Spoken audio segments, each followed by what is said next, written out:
Hari ini saya mau ngebahas tentang yo-yo diet, dan ini adalah kesalahan rata-rata orang, termasuk saya sendiri dulu. Jadi penyebabnya yo-yo diet itu karena rata-rata orang itu adalah pelari sprinter. Kalau mereka lagi semangat, tiba-tiba ekstrim, rajin latihannya, makannya terlalu sedikit karena pengen turun berat badan misalnya. Emang benar berhasil mereka turun berat badan selama seminggu, selama sebulan.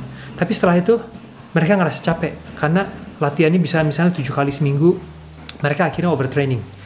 Dan sama makannya juga terlalu sedikit, akhirnya metabolic rate turun. Dan akhirnya penurunan berat badan mentok. Setelah itu mereka nyerah, akhirnya balik makan seperti dulu lagi, dan berat badan naik lebih parah bahkan dari sebelumnya. Jadi di sini kuncinya untuk menghindari yo-yo diet. Kalau kamu lagi ngerasa semangat, kamu latihannya tetap aja seperti biasa, mungkin bisa ditambah repetisi sedikit. Dan kalau kamu lagi nggak semangat, kamu harus tetap latihan juga. Ini kuncinya. Karena ini dari pengalaman saya sendiri ya.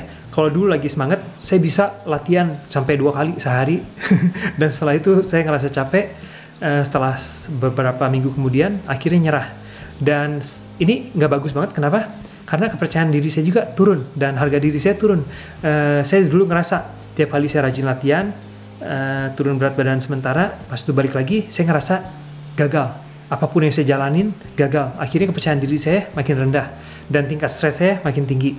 Makanya ini nggak bagus banget yang namanya yo-yo diet, atau yang tiba-tiba ekstrim latihan dan makan sehatnya pada saat lagi semangat, tapi pas lagi nggak semangat, mereka nggak ngejalanin sama sekali. Karena teorinya begini, emosi kita mengatur aktivitas yang kita jalanin, dan aktivitas yang kita jalanin mengatur emosi kita.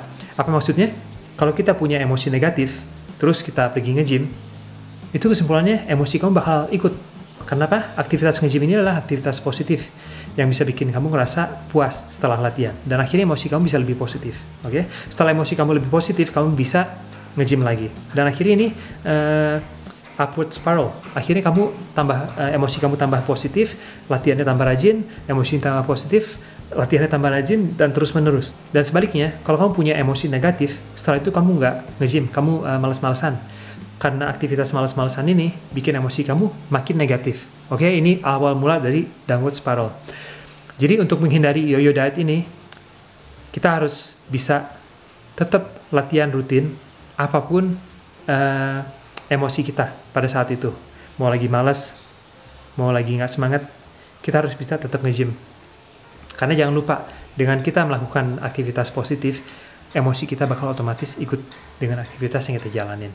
Oke, itu kuncinya. Oke deh, segitu aja untuk kesempatan kali ini. Semoga tipsnya ngebantu.